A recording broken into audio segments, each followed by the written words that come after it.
car il est glorieux et digne de régner. Agneau et souverain. Car il est glorieux. Car il est glorieux et digne de régner. Agneau et souverain.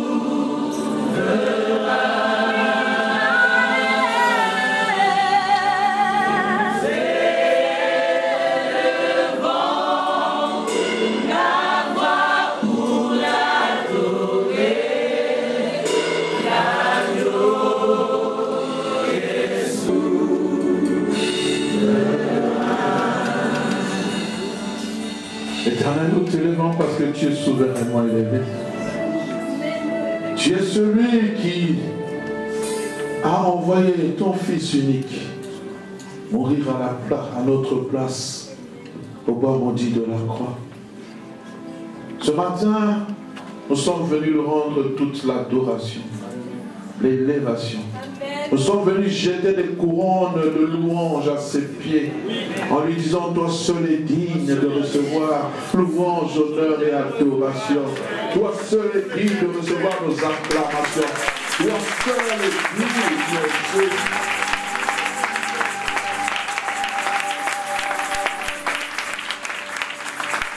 Tous ceux qui se sont appelés de Dieu sont venus et sont passés. Ils se sont auto-proclamés. Yes. Mais toi, tu n'étais pas auto-proclamé. Car lorsque tu fus baptisé et tu sortis de l'eau du Jourdain, la Bible dit, une voix se fit entendre des cieux. Celui-ci est mon Fils bien-aimé, en qui j'ai mis toute mon affection. Oh Seigneur, ce témoignage n'est pas venu d'un homme, ce témoignage est venu du Père. Et puisque le témoignage qui vient du Père est véritable et véridique, c'est pour cela que nous voulons dire, oh tu es le Fils unique de Dieu qui est venu sauver l'humanité. Et ce matin, Père, on n'est pas venu voir cette pauvre personne mortelle qui va parler de ta part. Mais on est venu écouter celui qui parle à travers ses instruments. Non pas que je sois meilleur que les autres, mais Seigneur, il y a une dose de capacité que tu m'as donnée. J'aimerais l'utiliser, Seigneur, en prenant conscience qu'un jour je me tiendrai devant toi et j'aurai des comptes à te rendre. Bénis ta parole, bénis ton peuple, au nom de Jésus. Amen. Shalom, bien-aimés. Que le nom du Seigneur soit béni. Nous vous souhaitons la bienvenue à notre culte de ce dimanche matin. Que l'Éternel puisse vous bénir abondamment. Et que la grâce et la paix du Seigneur Jésus-Christ soient au milieu de vous. Amen. Amen. Depuis le dimanche passé, nous avons commencé une série d'enseignements ayant pour titre les secrets ou les clés perdues de l'Église. De plus en plus, je suis en train de parcourir la parole du Seigneur. De plus en plus, je pense que je puisse m'étendre vers les clés perdues de l'Église. Amen. Nous avons pris comme verset de base Matthieu chapitre 16, versets 18 à 19, où Christ, après la révélation que Pierre va lui donner, par rapport où il dira tu es le Fils unique de Dieu, Christ dira ceci, et moi je te dis que tu es Pierre, et que sur cette pierre je bâtirai mon église, et que les portes de séjour de mort ne prévaudront point contre elle.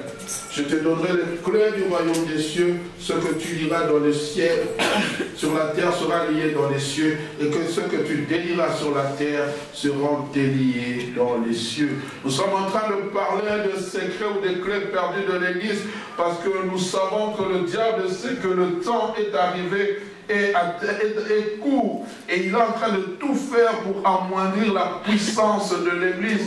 Et aujourd'hui, permettez-moi de le dire, le diable a pénétré l'église. Il est venu dans l'église, il a envoyé ses acolytes pour amoindrir la puissance de l'église. Parce qu'il sait une chose, qu'il ne pourra jamais détruire ce que Dieu a établi. Et comment amoindrir la puissance de l'église? C'est en amenant des personnes, des soi-disant chrétiens, j'en parlerai le dimanche prochain. On amène des livrets là où il y a le blé, et le livret cherche à tuer le blé, et le livret cherche à amoindrir la puissance du blé. Mais j'aimerais dire à l'ivraie que tu ne pourras jamais ternir l'image de l'Église. Amen.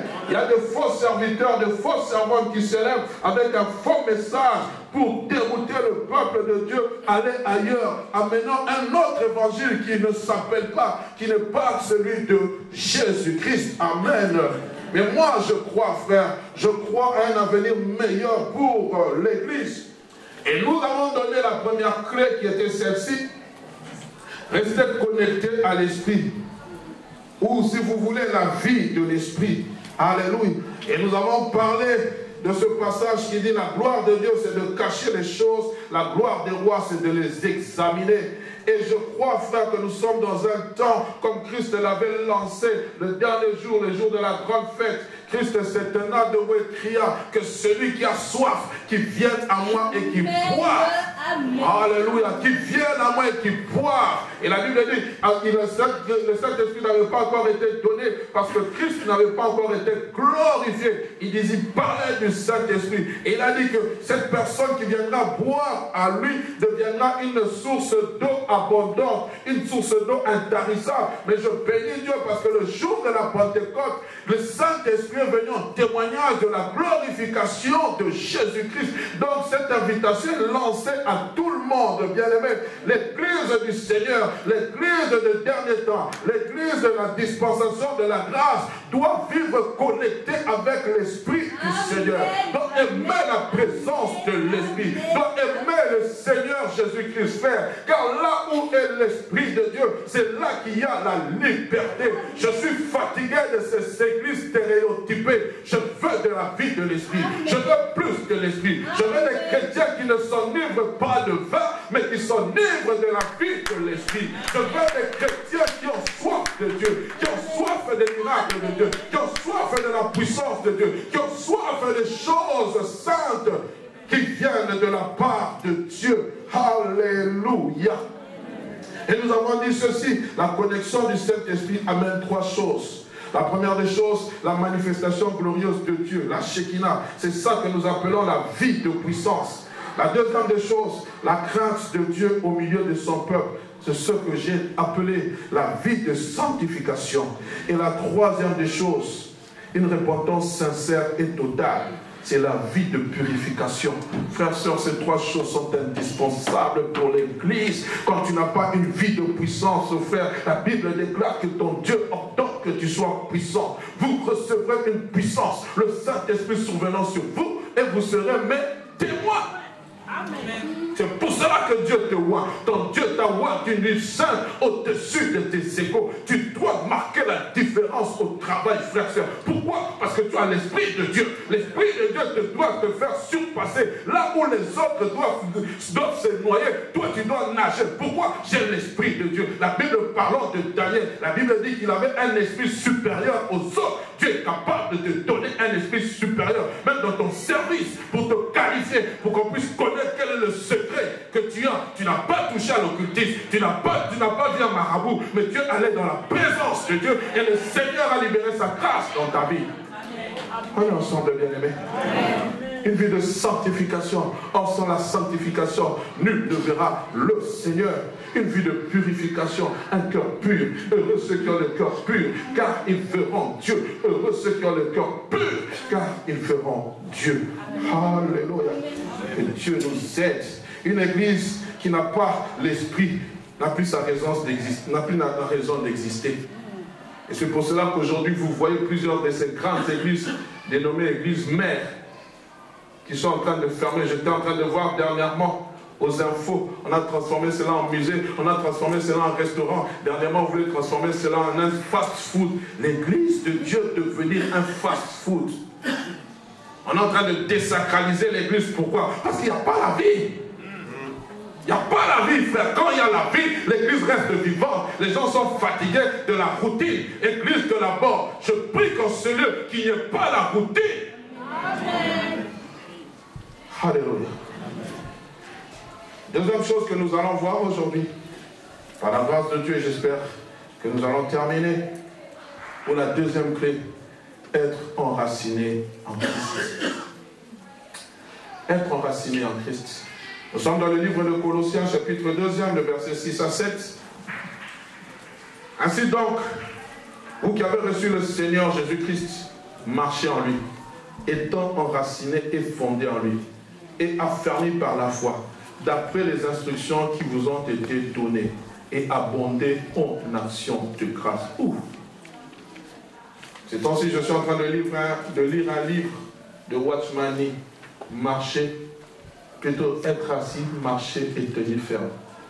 Et c'est un livre qui est très bien pour la vie chrétienne. Une vie chrétienne normale. Et cet auteur nous parle de marcher avec Christ. Bien aimé, être enraciné, c'est quoi? Être enraciné, c'est-à-dire faire prendre des racines à un arbre ou à une plante. J'avais dit que j'allais faire une illustration, malheureusement ici, ce sont des plantes artificielles. Je devais faire une illustration, mais peut-être prochainement. De manière souterraine, afin que celui-ci soit fixé profondément au sol. Quand vous voyez un arbre qui est en train de pousser, c'est-à-dire que cet arbre, plus il est en train de grandir, plus ses racines deviennent profondes. Quand vous plantez un noyau d'avocat et que vous venez à un moment donné, vous allez voir qu'il y a un bourgeon qui est en train de sortir. Et quand vous allez venir le déterrer, vous allez voir qu'il y a des racines qui sont en train de naître. Mais ces racines, pour qu'elles puissent s'étendre, il faut qu'elles s'enracinent davantage dans le sol. Et ces racines, ce sont elles qui assurent le ravitaillement en eau et en sels minéraux. Plus les racines croissent, plus l'arbre aussi croît. Plus le besoin en eau et en sels minéraux croissent aussi. Que veut dire l'apôtre Paul quand il parle d'être enraciné en Christ? J'aimerais dire, bien aimé, être enraciné en Christ, en premier lieu, va au-delà de la conversion. Tu comprends? Ça va au-delà de la conversion. Vous avez reçu Jésus-Christ dans votre vie, c'est une chose louable. Un premier pas, mais ce n'est pas suffisant. Amen. Il faut plus marcher avec lui. Non marcher avec lui, mais l'apôtre Paul dit marcher en lui. En d'autres termes, le monde qui nous entoure voit notre vie chrétienne qui est visible, c'est-à-dire à l'extérieur. Comme cet arbre, comme ce bâtiment, lorsqu'on voit l'arbre, cet arbre, on le voit à l'extérieur. Et le monde chrétien nous voit extérieurement. Le monde qui nous entoure nous voit extérieurement. Nous voit extérieurement, comme je le disais. Mais ce que l'on ne voit pas, ce sont les racines. Ce qu'on ne voit pas lorsqu'on voit un bâtiment, ce sont les fondations. Plus les la racine devient profonde, plus l'arbre aussi s'affermit, plus l'arbre aussi devient difficilement déracinable. Lorsque l'arbre, vous le mettez en une semaine, vous pouvez venir avec un bras et l'arracher. On va dire, oh, quelle force! Mais lorsqu'il devient comme un baobab, je ne pense pas que vous allez venir, même avec une tronçonneuse, vous allez prendre du temps. Et le désir de Dieu pour toute vie chrétienne, c'est qu'un chrétien puisse devenir comme un baobab, enraciné. On est ensemble, bien-aimés. Cet aspect interne, c'est cet aspect interne qui reflète l'aspect externe. Tu ne peux pas montrer aux gens que tu es chrétien si en premier lieu tu n'es pas enraciné en lui. Pourquoi un chrétien qui n'est pas enraciné, j'en parlerai, c'est un chrétien qui est emporté à tout vent des doctrines. Facilement manipulable. Facilement. On te dit va à gauche, tu vas à gauche. On te dit va à droite, tu vas à droite. On te dit tu ne dois pas faire ceci, tu ne fais pas ceci.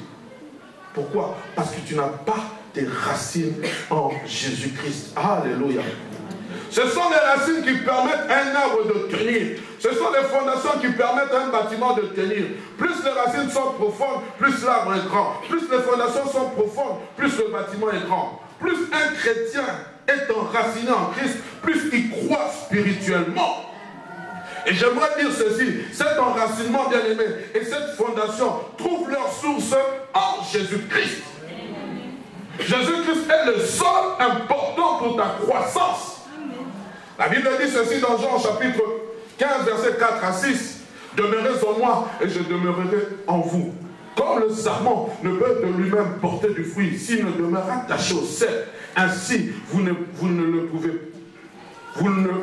non plus si vous demeurez en moi, si vous ne demeurez en moi. Je suis le cep et vous êtes les sarments. Celui qui demeure en moi et en qui je demeure porte beaucoup de fruits. Et écoutez la conclusion. Car sans moi, vous ne pouvez rien faire. Or, je comprends, toi qui as 20 années dans le Seigneur, toi qui n'as jamais péché, toi qui n'as jamais été un sujet de scandale, ce n'est pas par ta propre force. Car sans moi, je ne pouvais rien faire. C'est la grâce de Dieu. C'est pour cela l'apôtre Paul dit, je suis ce que je suis par la grâce de Dieu. Sans la grâce de Dieu, bien-aimé, nous ne pouvons pas nous maintenir. Je suis en train de prier que l'église de la bande puisse fonctionner avec la grâce de Dieu. Ce que nous sommes, c'est la grâce de Dieu. Ce n'est pas la peine de te frapper la poitrine en disant tu es meilleur que l'autre. Ce n'est pas la peine de pointer l'autre en pensant que toi tu es meilleur. Non, je ne suis pas meilleur, mais la grâce de Dieu envers moi qui s'est manifestée me fait que je puisse tenir. On est ensemble. Le bâtisseur de tous, c'est Christ. Le bâtisseur de tous, c'est Christ. C'est en lui et par lui que l'église est bâtie. Il est le fondement principal, la pierre de l'homme, le roc sur lequel nous construisons. Une vie chrétienne doit être construite sur Jésus. Amen. La vie n'est pas construite sur les miracles. La vie chrétienne n'est pas construite sur les prophéties. La vie chrétienne n'est pas construite sur les tombées. La vie chrétienne n'est pas construite sur les paroles. La vie chrétienne est construite sur Jésus. Amen. Vous comprenez ces choses?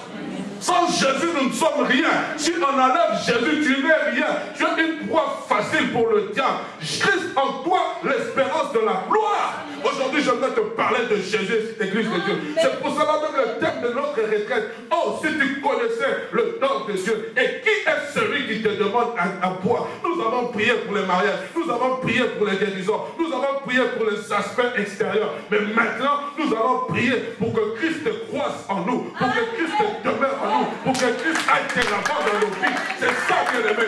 Pendant les 14 jours, il n'y aura pas, Seigneur, donne-moi. Seigneur, aide-moi à croire. Seigneur, je veux croire. Seigneur, je veux croire. Je veux aller de l'avant avec toi. Je veux voir ta gloire dans ma vie. Je suis fatigué, frère. Oui, c'est vrai. Nous avons des requêtes. Ce n'est pas mauvais. Mais qu'est-ce que Christ, est-ce que Christ il est en toi? Est-ce qu'il demeure dans ta vie? Est-ce qu'il croit dans ta vie? Est-ce que Christ est réellement dans ta vie? Est-ce que tu manifestes les œuvres de Christ dans ta vie? Si tu es chrétien, pourquoi tu mens? Si tu es chrétien, pourquoi tu voles? Si tu es chrétien, pourquoi tu triches avec la femme de vie? Si tu es chrétien, pourquoi tu frappes ta femme? Si tu es chrétien, pourquoi tu fais de telles choses? Amen. Alléluia. Jésus frère, Jésus seul.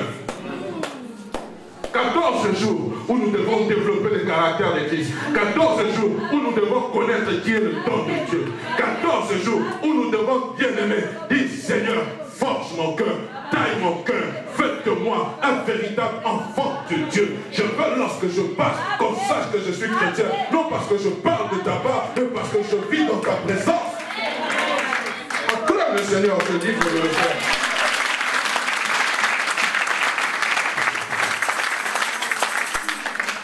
Alléluia.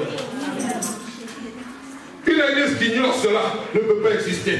C'est en lui que nous tirons toute la subsistance nécessaire pour notre croissance. Gardons toujours nos vies enracinées en lui. Il n'y a personne qui a payé le prix du sacrifice, à part Jésus. Il n'y a personne qui a vaincu le péché, à part Jésus. Il n'y a personne qui a accepté d'être humilié volontairement, à part Jésus. Il n'y a personne. Aujourd'hui, nous n'avons plus Christ comme racine. Nous posons des fondements humains qui ne peuvent subsister, des fondements qui font qu'une seule fois la tempête souffle, la tempête des problèmes, nous abandonnons le navire. Et c'est pour cela que Christ dit dans sa parole, Matthieu chapitre 7, verset 24 à 27, c'est pourquoi quiconque entend ces paroles que je dis et les met en pratique sera semblable à un homme prudent qui a bâti sa maison sur le roc. La pluie est tombée, les torrents sont venus, le vent a soufflé et se sont jetés contre cette maison. Elle n'est point tombée parce qu'elle était fondée sur le roc. Elle n'est pas tombée parce qu'elle est fondée. Oui, il y a la tempête des problèmes qui vient. Il y a la tempête qui souffle dans ta vie. Oui, on t'a licencié du travail. Oui, jusqu'à présent, Dieu ne t'a pas encore visité en te donnant un enfant. Oui, jusqu'à présent, Dieu n'a pas encore répondu à ta prière. Mais ce n'est pas ça qui va te faire abandonner. Ce n'est pas ça qui va te faire déraciner. Quand tu as parti ta vie se tient sur le roc. Lorsque tu t'es enraciné, la tempête des problèmes peut souffler. Tu vas demeurer chrétien. Et tu chanteras des cantiques de louange à celui qui est capable. Mais qu'est-ce que fait Dieu? Par toi, tu passes par une tempête. Il va susciter une personne qui a le même cas que toi, qui viendra rendre grâce. Et cela va te fortifier. Si Dieu a agi dans sa vie, il peut le faire avec moi. Si je marche réellement avec lui.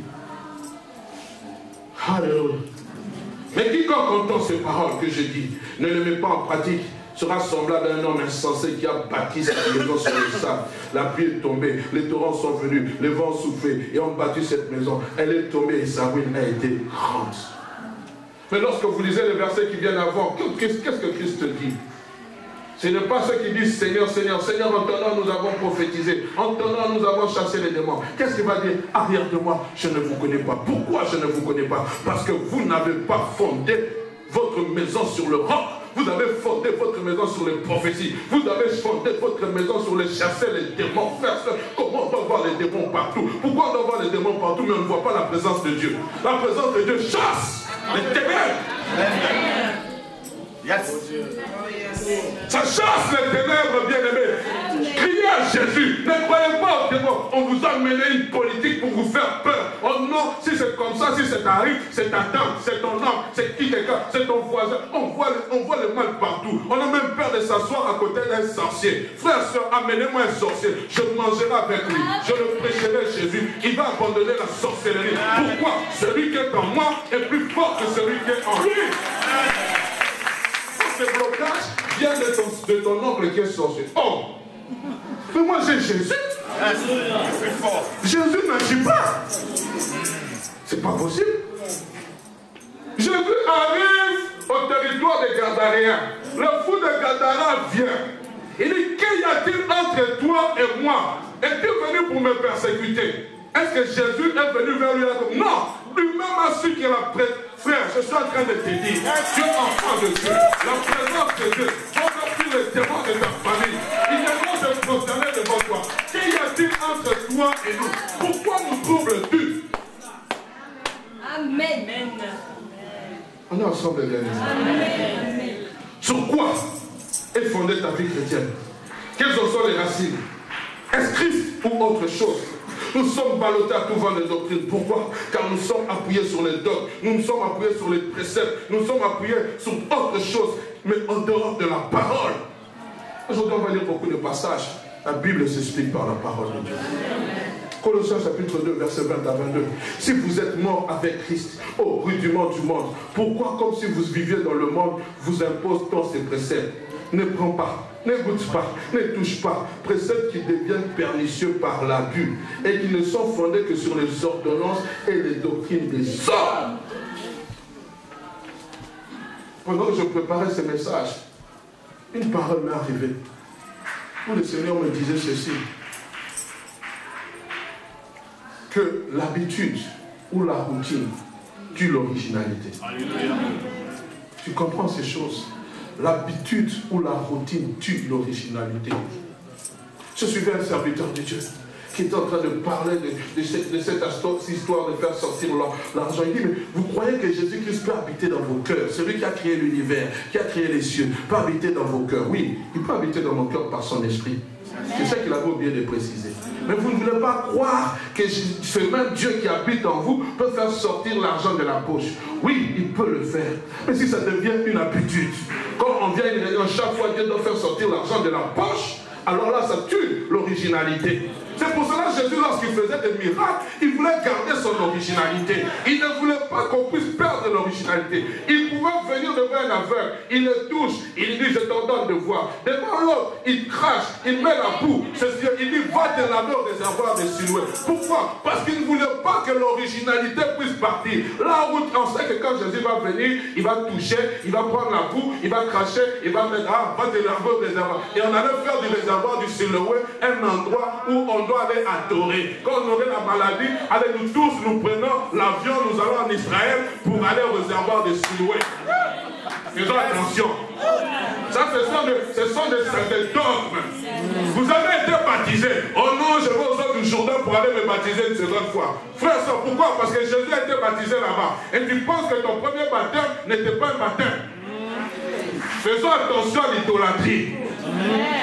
Je respecte ce pays. Il y a un vestige historique biblique. Il y a des vestiges archéologiques. Mais quand je vais là-bas, ce n'est pas pour devenir idolâtre. Oh non, on m'a baptisé. Non, il faut que je me baptise aux eaux du Jourdain. Mais Jésus-Christ n'est pas dans les eaux du Jourdain. Jésus-Christ est assis à la droite du Dieu le Père. Je ne dois pas me prosterner à la tombe où on l'a enterré. Quand je vais toucher, je sens la présence de Dieu. La tombe est restée vide. Lorsqu'il a roulé la pierre, comme l'esprit de Jésus n'était pas à l'intérieur. Quand tu vas te prosterner là-bas, tu ne te prosternes pas devant l'esprit de Jésus. Tu te prosternes devant un démon. Même toi, pasteur. La tombe est restée vide. On a senti la présence de Dieu. Je ne suis pas contre qu'on aille là-bas. Mais ce que je ne veux pas, c'est que nous puissions devenir idolâtres. Et c'est à cause de ces choses que l'Église est en train de mourir. Le miracle, ce n'est pas là-bas. Le miracle, c'est lorsque tu as Jésus dans ta vie. Nous devenons des idolâtres. Mais nous disons, pasteur, oui, c'est bien, nous prions pour Israël, parce que c'est un devoir que Dieu nous a laissé. Mais je ne veux pas devenir idolâtre. Ces choses que vous êtes allés voir, c'est bien. C'est comme si vous allez visiter un musée archéologique de la France. Ce sont des histoires. Mais nous, c'est une histoire vécue. Jésus est passé par là. Pourquoi? Parce qu'il était venu vers le peuple d'Israël. Mais à un moment donné, Jean 3,16 est venu, car Dieu a tant aimé le monde qu'il a donné son Fils unique. Comprends ces choses, mon bien-aimé. Je bénis Israël, la nation de Dieu. Mais je ne vais pas me prosterner devant des vestiges qui sont morts.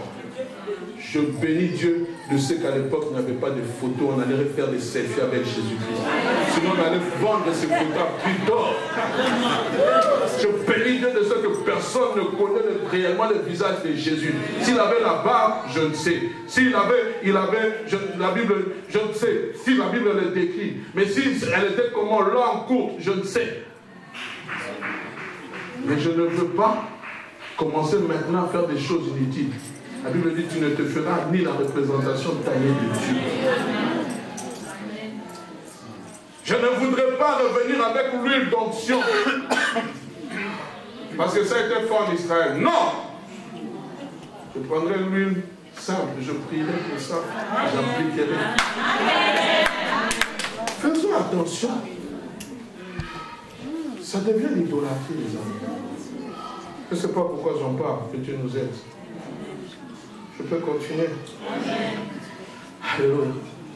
Écoutez, voilà les choses qui tuent les églises, les préceptes humains, les pseudo-convictions et révélations qui n'ont rien à voir avec la parole de Dieu. Que dit la parole? Galates chapitre 1, verset 8. Mais comme nous-mêmes, comme un ange du ciel, annonçait un autre évangile que celui que nous avons prêché, qu'il soit anathème, qu'il soit maudit. Nous l'avons précédemment dit, et je le répète à cette heure, si quelqu'un de vous annonce un autre évangile que celui que vous avez reçu, qu'il soit maudit. Moi je vous annonce Jésus. Je ne voudrais jamais vous dire pour recevoir Jésus, il faut prendre du sel et prendre de l'eau. Non! Qui vous a dit pour chasser les démons, il faut du sel? Mais il y a des chrétiens qui le font.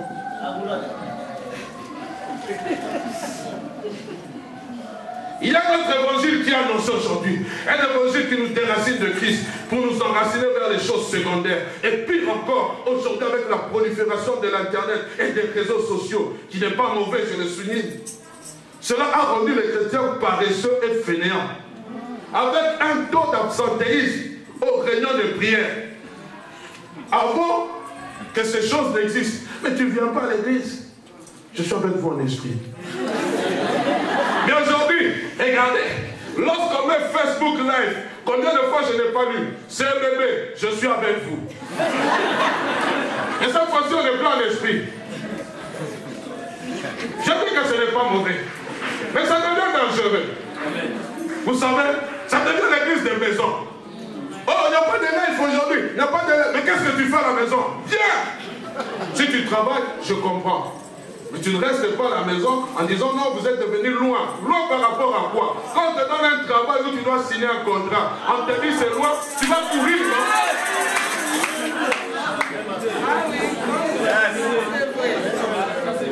Tu vas courir, tu ne vas même pas regarder la distance.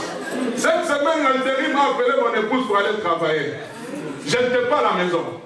J'étais allé donner la clé au frère Adam. Elle m'appelle, tu es où? J'ai dit, je suis en train de... Viens rapidement, je dois aller travailler. Il faut que tu m'accompagnes. Vous comprenez? C'est quoi qui motive? Je donne un exemple terre à terre. C'est le fait qu'après quelques semaines, on verra le compte bien garni. Le compte qui vient dans la présence de Dieu. Le compte qui est garni, c'est éternel. Puis comprends cette chose. Je suis en train de t'inviter, toi qui me suis en live. Viens dans ce lieu. Nous ne sommes pas loin. À moins que tu sois des milliers de kilomètres. Parce que j'ai un bien-aimé qui nous suit à partir des États-Unis. Et qui me dit, pasteur, je suis en train de chercher une église sérieuse. Pour l'instant, je n'en trouve pas. Mais je vous suis sur Internet. Et cela me fortifie. Et la dernière fois, il a envoyé sa dîme via le compte de l'église. Ça, au moins, c'est autre chose. Mais toi, tu es à Bruxelles. À côté, il y a des gens qui viennent d'Anvers, de Liège, de Hollande. Pourquoi tu ne peux pas faire les mêmes choses? Amen. Non pas que je sois contre, mais j'aimerais plutôt vous dire ceci. Faisons attention sur la dangerosité de l'éloignement. Parce qu'on se déracine de la communion fraternelle.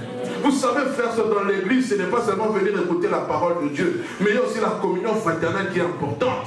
C'est pour cela que toi, quand on dit Amen, ne sois toujours pas pressé de partir.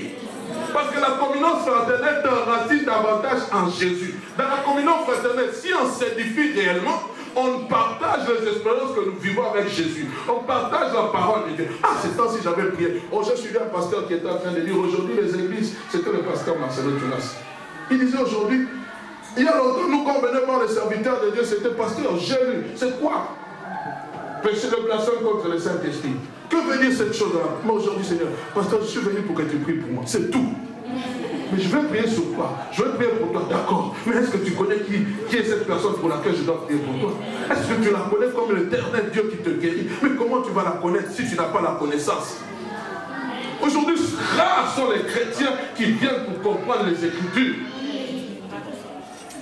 Pourquoi? Parce qu'on veut seulement la bénédiction, la bénédiction, la bénédiction. Seigneur, bénis, bénis. 14 jours. 14 jours de connaissance. Amen. Amen. Alléluia. Voyons ensemble ce qui peut contribuer à mon enracinement en Christ. Merci, bien-aimé. Nous allons dans Éphésiens chapitre 1er, verset 16 à 17. Oh, j'aime beaucoup l'apôtre Paul. Vous savez, frère, sœur, Paul c'était quelqu'un qui aimait l'esprit, mais qui aimait aussi la connaissance. Amen. Mais dans l'église, il y a beaucoup de gens qui aiment l'esprit et qui n'aiment pas la connaissance. Vous comprenez? On aime beaucoup les choses de l'esprit, mais on n'aime pas la connaissance. Et aujourd'hui, lorsque vous allez même dans les églises qui ont deux réunions la semaine, quand vous allez dans les études bibliques, vous allez voir peu de gens. Et quand vous allez dans les réunions de prière, il y a plus de gens. Pourquoi on ne veut pas être enseigné? Écoutez ce que l'apôtre Paul dit. Il dit, je ne cesse. Il dit, je ne cesse. Est-ce qu'on peut mettre à partir du verset 15 pour comprendre le contexte dans lequel il est en train de parler? Excusez-moi. Il reste encore quelques minutes. C'est pourquoi, moi aussi, ayant entendu parler de votre foi au Seigneur Jésus-Christ et de votre charité pour tous les saints, je ne cesse de rendre grâce pour vous, faisant mention de vous dans mes prières. Écoutez, afin que le Seigneur, que le Dieu de notre Seigneur Jésus-Christ, le Père de gloire, fait quoi? Vous donne un esprit de sagesse et de révélation dans sa connaissance. Oh, j'aime ce que la Bible français courant dit ceci. Je ne cesse pas de remercier Dieu à votre sujet. Je pense à vous dans mes prières et je demande au Dieu de notre Seigneur Jésus-Christ, au Père glorieux, de vous donner l'esprit de sagesse. Écoutez la suite. Qui vous le révélera et qui vous le fera vraiment connaître. La parole vivante dit ceci. De vous donner un esprit de sagesse et de pénétration spirituelle pour que vous puissiez sonder ces mystères afin d'arriver à mieux le connaître. Ne suivez pas les enfants, suivez-moi. Pour nous faire part, pour nous faire comprendre que pour mieux être enracinés en Christ, nous avons besoin de l'esprit de sagesse. Oh, pas de l'esprit de puissance. Amen. Vous comprenez? L'esprit de sagesse. Pourquoi tu as besoin de l'esprit de sagesse? Dans la version du second, on a dit d'un esprit de sagesse, mais j'aime l'original, on parle de l'esprit de sagesse. Donc lorsque le Saint-Esprit se manifeste, ce n'est pas seulement pour le parler en langue. C'est pour qu'il te donne la sagesse aussi, l'intelligence, les connaissances des choses de Dieu. Vous comprenez? Il faut aussi un travail interne. Ce n'est pas seulement que tu imposes les mains malades, les malades sont guéris. Je ne suis pas contre ces choses. Mais aujourd'hui, j'aimerais plus nous parler du travail interne que fait le Saint-Esprit, que beaucoup d'entre nous ignorons. Amen. Et il est en train de dire, celui-ci, c'est-à-dire le Saint-Esprit, nous conduira à deux choses. La première des choses, à la révélation et à la connaissance de Christ. Amen. Lorsque nous acceptons Jésus-Christ dans notre vie, c'est par sa révélation. Parce qu'il y avait un voile qui nous empêchait de connaître Christ. Lorsque le voile tombe, nous le connaissons par la révélation. Amen. Tu comprends ces choses? Amen. Donc la première révélation de ta vie, c'est d'avoir connu Jésus. Amen. Ce n'est pas d'avoir connu qui est ta femme. C'est d'abord d'avoir connu Jésus. Amen. Parce que tu as un voile qui tombe. En ensemble. Amen. Et bien aimé, j'aimerais dire ceci. La révélation et la connaissance marchent ensemble. Elles sont étroitement liées. Toute révélation conduit à la connaissance. Amen. Il n'y a aucune révélation qui ne conduit pas à la reconnaissance. Regardez les Saintes Écritures. Quand Dieu révèle à Daniel, Dieu lui donne aussi la connaissance des choses. Amen. Amen. Toute révélation sans connaissance nous conduit dans l'erreur et dans la fausseté. C'est pour cela que je suis contre ces gens qui disent j'ai une révélation, j'ai une révélation. Oui, mais à cette révélation, quelle est la connaissance?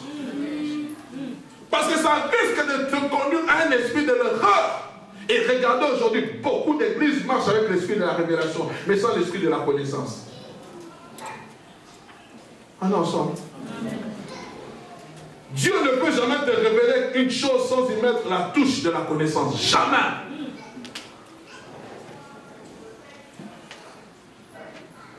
Car tout ce qui n'est pas révélé est condamné, n'est-ce pas? Il faut la connaissance. Et je disais, il y a plusieurs de nos églises qui sont dans l'erreur, car elles recherchent la révélation sans la connaissance. Et écoutez ce qu'elles disent.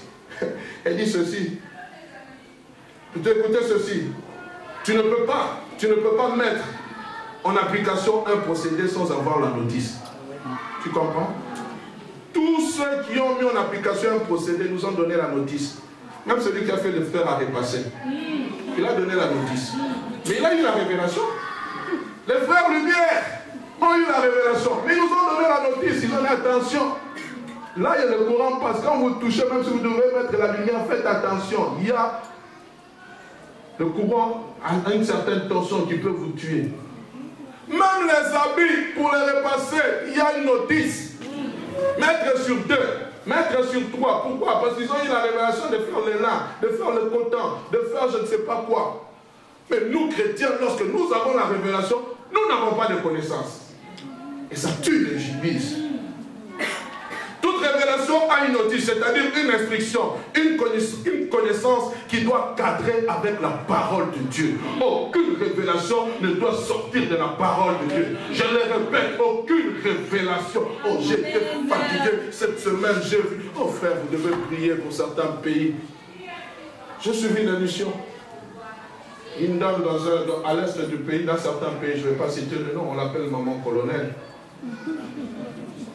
Mais non, il ne faut pas rire, parce qu'elle est en train de faire un bon travail avec les femmes violentées et les enfants aussi violentés. On va l'appeler. On va lui dire, nous avons trouvé une dame qui garde les enfants.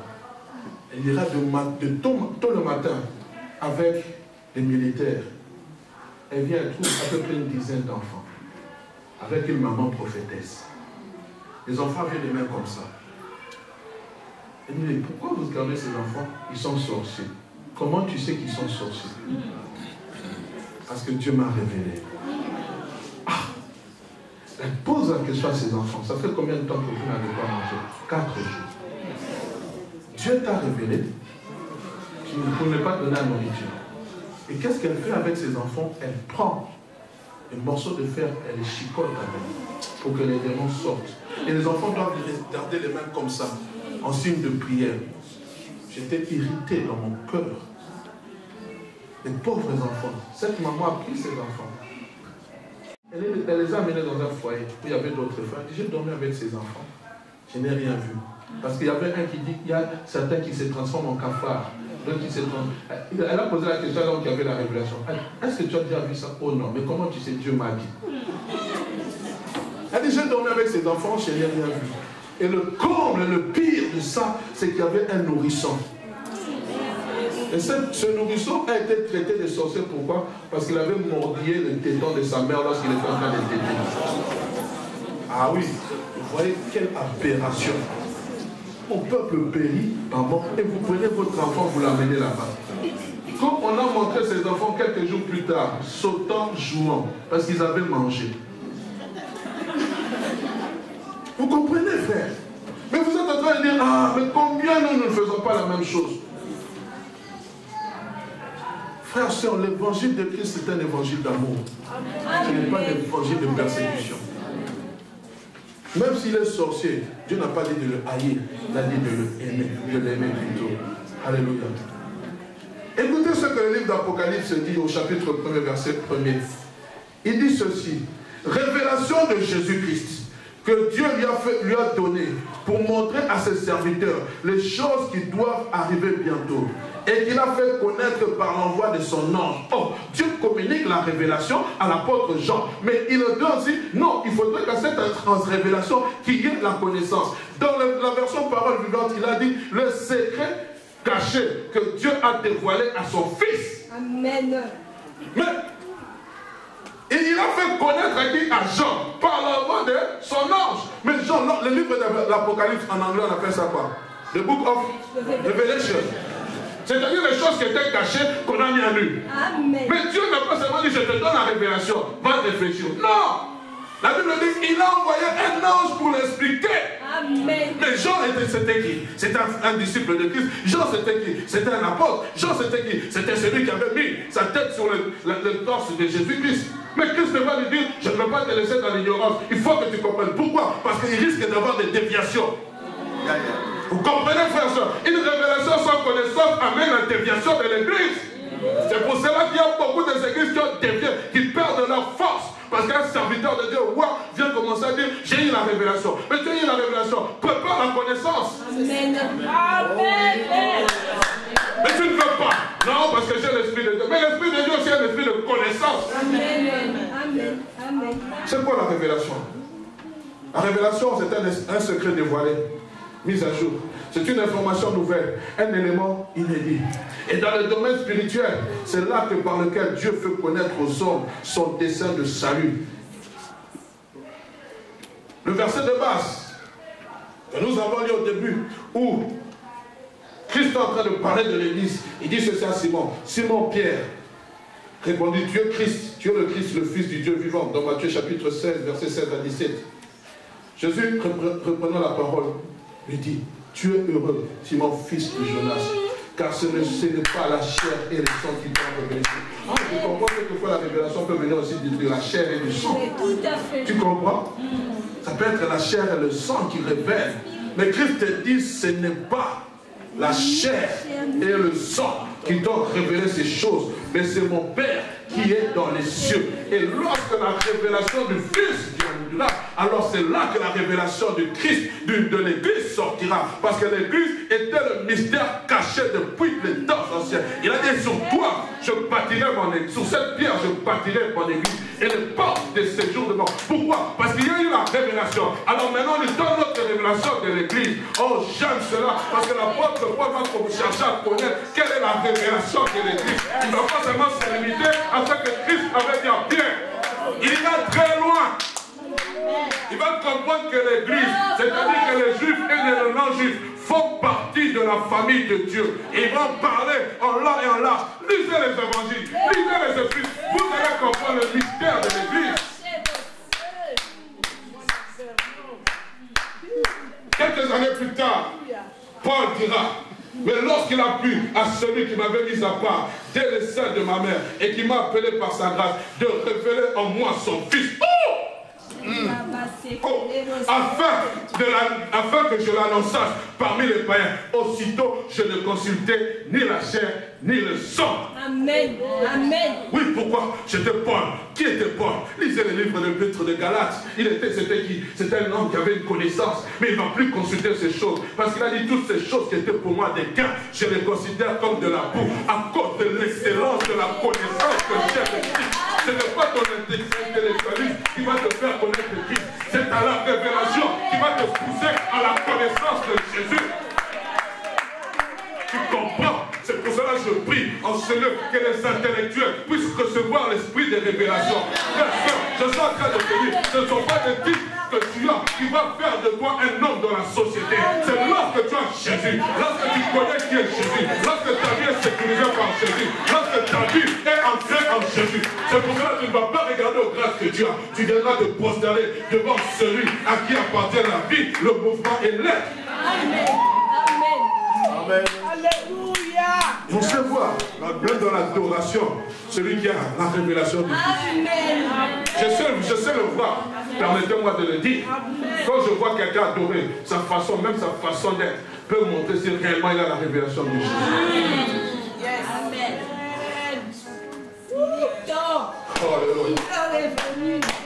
Qu'est-ce donc la connaissance? C'est le fait de comprendre et d'être au courant de la connaissance. Plutôt d'être au courant. La connaissance implique la transmission des informations. Vous comprenez? Et des données. Elle se fait au niveau de notre intelligence. Et elle amène aussi le discernement. La connaissance se fait au niveau de notre intellect. Parce que quand tu as la révélation, c'est au niveau de l'esprit. Mais il faut que la connaissance, ton intellect aussi soit touché. Et c'est là que la connaissance intervient. C'est là que l'école de la parole intervient. Parce que tu dois connaître pourquoi tu adores Jésus. Amen. Tu dois connaître pourquoi Jésus. Tu dois connaître pourquoi les gens s'agenouillent alors que moi je reste debout. Qu'est-ce qui se passe? Parce que ton intellect n'est pas encore affecté. Tu comprends? Yes. Ton intellect n'est pas encore affecté. Amen. Comment moi je peux m'agenouiller sur ce sol jaune? Je vais salir mon beau costume. Et quand on va t'enterrer, tu penses que ce beau costume là tu vas l'amener? C'est ton petit frère là qui va les demander. On est ensemble. Aujourd'hui, bien aimé, Nous avons des églises qui rejettent la connaissance au profit de la révélation en se basant sur ce fameux passage. Pour vous, l'onction que vous avez reçue de lui demeure en vous. Et vous n'avez pas besoin qu'on vous enseigne. Mais comme son onction vous enseigne toutes choses et qu'elle est véritable, qu'elle n'a point de mensonge, demeurant en lui selon les enseignements qu'elle vous a donnés. Et les gens disent, c'est le Saint-Esprit qui m'enseigne. Mais frère, le Saint-Esprit aussi, pourquoi le Saint-Esprit n'a pas enseigné Jean? Je te pose la question. Pourquoi le Saint-Esprit n'a pas enseigné? Pourquoi Dieu a envoyé l'ange? Quand on parle de l'ange, c'est un ange. Ce n'est pas, c'est un ange. Et lorsque vous lisez Apocalypse, quand que Jean décrit la personne qu'il avait vue, il dit va se prosterner devant elle. Pourquoi? C'était une manifestation de Jésus-Christ.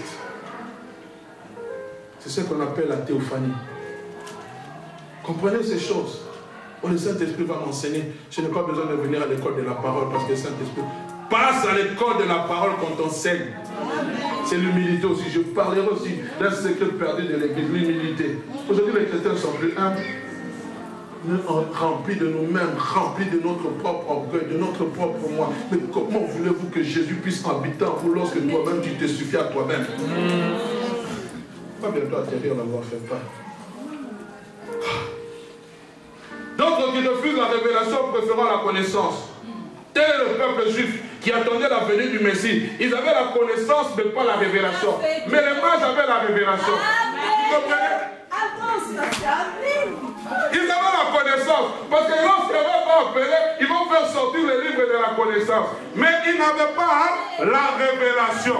Je suis en train de dire à l'église, amenez la révélation et amenez aussi la connaissance. C'est ça l'équilibre. Parce que nous risquons de laisser passer Jésus. Alors que les mages sont en train de passer, nous avons la connaissance, mais nous ne savons pas où est Jésus doit venir. Et on devait faire sortir. Il va naître tout ça. On va voir à Bethléem. Mais les mages n'ont vu qu'une étoile. Oh, je prie que tu puisses voir l'étoile et que tu puisses lire le livre. L'étoile va te conduire à la direction, la bonne direction. Mais le livre va t'enseigner qui est réellement Jésus. Parce que lorsque les mages sont venus, ils ont dit où est le Fils de Dieu? Nous sommes venus pour l'adorer et ils sont partis. Mais lorsque Dieu a eu la révélation de Jésus, il n'est pas parti, il est resté. Il a dit qui est cet homme à qui obéissent même les lois de la nature. À qui il y a nous? Tu as les paroles de la vie. Oui, c'est ça la révélation et la connaissance. J'ai ta révélation, mais de ta révélation sort la connaissance. Je peux partir avec la révélation, mais il faut que je reste attaché à toi parce que tu as la connaissance. C'est pour cela que quand Christ devait partir, ils étaient tristes.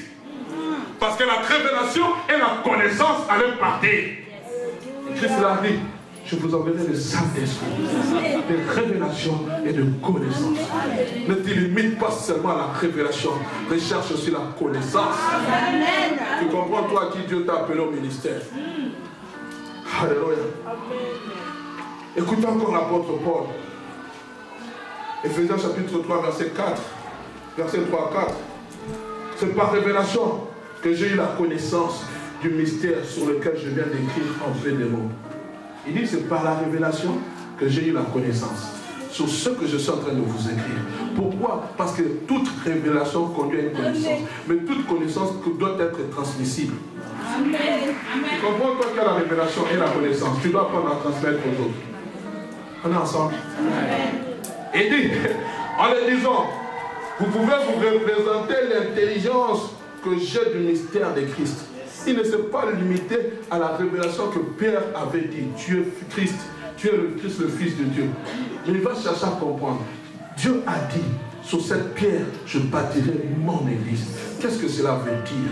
Il a compris qu'au fait, l'église n'était pas seulement destinée à la nation juive, elle était aussi destinée à nous qui étions comme des païens. C'est pour cela, bien aimé, toi qui ne comprends pas le mystère caché de l'église, quand tu viens à l'église, ne viens pas faire des aventures. Nous étions rejetés. N'eût été la révélation de Paul, de Pierre, toi et moi, nous ne serons pas là. N'eût été l'œuvre de la croix, toi et moi, nous ne serons pas là. N'eût été la naissance de l'église, toi et moi, nous ne serons pas là. N'eût été la connaissance de Paul, toi et moi, nous ne serons pas là. Ils ont été importants. Et je crois dans ce temps actuel, toi aussi tu es important pour continuer à écrire ce que Dieu est en train de te dire. C'est par la révélation que j'ai eu la connaissance. Dieu explique toujours toute révélation. Alors, arrêtons, s'il vous plaît, de toujours parler de révélation si nous pouvons apporter la connaissance. Tu comprends, toi qui aime suivre ces gens qui disent j'ai des révélations, je vais vous annoncer, venez me suivre à l'hôtel Hilton. Dis-le, amène-moi la connaissance aussi. Et je vais voir si dans la parole de Dieu c'est vrai. Je suis fatigué de ces gens. Frère, quelquefois quand je m'écoute, j'ai honte. Pourquoi je parlais de ça? Parce que l'Esprit de Dieu me pousse à parler. Je suis fatigué de ces gens qui sont des troubleurs. Vous venez rouler le peuple de Dieu comme dans la farine. Et vous aussi, vous avez l'intelligence, l'intellectualisme. Vous faites des choses inutiles, des choses inutiles. Oh non, jeune d'Esther, jeune frère, soeur, s'il vous plaît, arrêtez, s'il vous plaît. Jeûne de 3 jours, c'est jeûne de 3 jours. Si Esther avait jeûné 3 jours, c'était avec un objectif. Si Daniel avait jeûné 21 jours, c'était avec un objectif. Quand on fait le jeûne de Daniel, tu dois faire pour ses problèmes le jeûne de Daniel. Idolâtrie. Daniel a prié 21 jours. C'est le 21e jour que l'ange est venu lui annoncer les choses. Il a dit, j'ai été maîtrisé par le roi des Perses. Il y a eu un combat spirituel. Donc Dieu pouvait... La Bible dit, dès que tu as eu à cœur de t'humilier, je suis sorti pour t'annoncer. Mais j'ai été buté, il y a eu un combat spirituel. Mais toi, tu penses que c'est à 21 jours que Dieu doit t'exaucer. C'est pour cela que nous avons mis 14 jours. Pour éviter toutes ces choses-là d'ambiguïté. Mais ceux qui mettent 21 jours ne font pas mal. Mais ne dites pas, tu dois faire un jeûne des derniers. Ce n'est pas le jeûne qui fait bouger le trône. C'est ton enracinement, ta prière. C'est le fait que tu connaisses Dieu. Bien aimé, 2 choses pour être enraciné en Christ. La révélation et la connaissance. L'enracinement en Christ fait que l'Église devienne mature, stable et équilibrée, afin de ne pas être emporté à tout vent de doctrine. Que mon Dieu vous bénisse.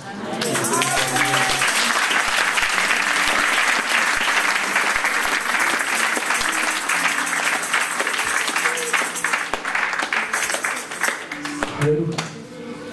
J'ai besoin compris quelques minutes. Je vais inviter l'ancien Didier, 25 minutes avant de communiquer. Oh, j'ai mon cœur qui est triste. Parce qu'il y a des gens qui se meurent parce qu'ils pensent être dans la vérité. Et je crois, frères, sœurs, que Dieu est en train de nous équiper pour les jours meilleurs. Amen. Pour que nous puissions sortir et proclamer que Jésus est Seigneur. Amen. Amen. Alléluia.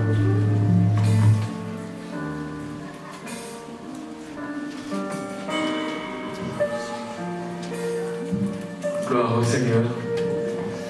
Nous allons nous mettre debout. Ayons à l'esprit que le Seigneur a appelé l'Église de la Borne à aller à un autre niveau. C'est comme un enfant qui a une connaissance parce qu'il est en 6e. À un moment donné, il commence l'école secondaire. Et le Seigneur nous amène à un autre niveau. Et nous allons prier parce que nous voulons être une église enracinée en Christ. Nous voulons être des chrétiens enracinés dans la parole de Dieu. Et la sémence a été jetée aujourd'hui. Oh, nous allons ouvrir nos cœurs pour laisser Dieu faire ce que Dieu a envie de faire. Il faut que tu renonces à toi-même. Et que tu dises à Dieu, Seigneur, j'accepte la parole. Seigneur, j'accepte cette parole. Oh, nous voulons tous élever nos voix et prier. Oh, commence à prier pour ta vie. Commence à prier pour ta maison. Commence à prier pour tes enfants. Et prie avec moi. Prie avec l'Église. Oh Seigneur. Oh, nous venons. La Bible dit, tu ne parles pas en vain. Seigneur, merci pour ta parole. Nous croyons que cette parole qui nous a été donnée aujourd'hui, Seigneur, nous sert de cadre et de référence. Voilà pourquoi nous nous examinons face à cette parole et nous constatons que nous sommes si loin, oh Dieu. Voilà pourquoi nous voulons nous humilier, Seigneur notre roi. Nous voulons nous humilier, oh Dieu, afin de prier, Seigneur. Nous voulons nous humilier pour crier vers toi. Oui, nous voulons ressembler à Christ. Nous voulons demeurer en Christ. Nous voulons être comme lui. Oh, nous savons que c'est par ta parole que tu peux nous changer. que tu peux nous, Seigneur, nous transformer. C'est par ta parole que tu peux nous régénérer. C'est par ta parole que tu peux briser, Seigneur, ces fondements qui nous gardent loin de toi. C'est par ta parole que nous pouvons ressembler à Christ. Voilà pourquoi nous prions, Seigneur. L'Église d'abord de prie. Nous répondons à ton appel ce midi. Nous répondons à l'appel des dieux. La Bible dit, qui enverrai-je? Et tu as parlé par ton serviteur. Et nous voulons répondre à ta parole. Nous voulons répondre à la parole de Dieu. Nous voulons répondre à l'appel des dieux. Nous voulons répondre. Oui, Seigneur, nous voulons répondre. Seigneur, nous voulons répondre en disant, nous acceptons ta parole. Que ta parole nous change. Que ta parole nous transforme. Nous sommes tellement lents à comprendre. Mais nous prions par l'onction de l'Esprit de Dieu. Pour que, Seigneur, notre roi, que le Saint-Esprit nous aide. Que l'Esprit de Dieu nous aide. Nous voulons qu'il naisse au-dedans de nous. C'est ton vie, ce désir de lire ta parole, de méditer ta parole, Seigneur, de comprendre ta parole. Nous voulons, oh Dieu, Seigneur, marcher en nouveauté de vie. Oh Saint-Esprit, viens à notre secours. Viens à notre secours. Alors que nous répondons à cet appel. Viens à notre secours. L'Église écrit vers toi. L'Église écrit vers toi. L'Église écrit vers toi. C'est fini. Esprit de Dieu, viens à notre secours. L'Esprit de Dieu, viens à notre secours. Toi qui crée en nous le vouloir et le faire. Donne-nous un esprit bien disposé. Donne-nous, Seigneur, l'intelligence pour comprendre. Donne-nous, Seigneur, oh Dieu, de nous discipliner. Oui, nous voulons être disciplinés. Nous voulons être ceux-là qui méditent encore ta parole. Ceux-là qui méditons la parole de Dieu. Nous voulons être ceux de vérité, qui méditaient, qui connaissaient la parole. Seigneur, change-nous. Nous voulons être une église solide, une église établie, qui ne bouge pas quand le vent souffle. Nous ne voulons pas être de ceux qui sont emportés à tout vent des doctrines.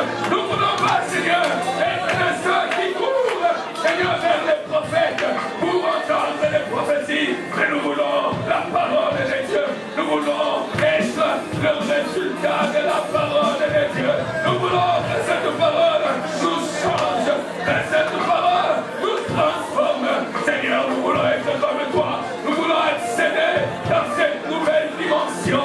Nous voulons être dans cette nouvelle dimension des chrétiens stables.